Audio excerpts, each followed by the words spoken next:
44 hours na po tayong naka-fasting at iinom po tayo ng tubig na may asin. Kailangan po yan para mapalitan ang electrolytes na nawala sa katawan natin para hindi siya maging imbalance. Yan po, tubig lang siya, asin. Lagyan nyo lang po yan.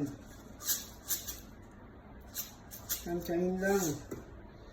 Yan, mga 3 hanggang 4 na baso sa isang araw para maging maayos yung electrolytes niya. Nagkakape rin po ako. Black coffee nga lang, walang asukal. Green tea, walang asukal.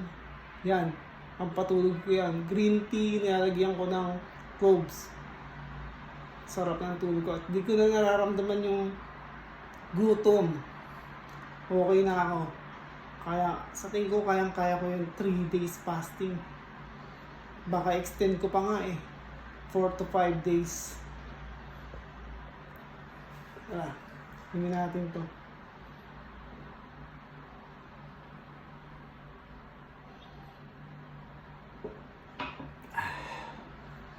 Sarap. Buhay na buhay. Parang ang lakas ko pa 2 days walang kain. Kaya nyo rin to. Basta mag low carb lang kayo. Iwasan nyo yung sugar.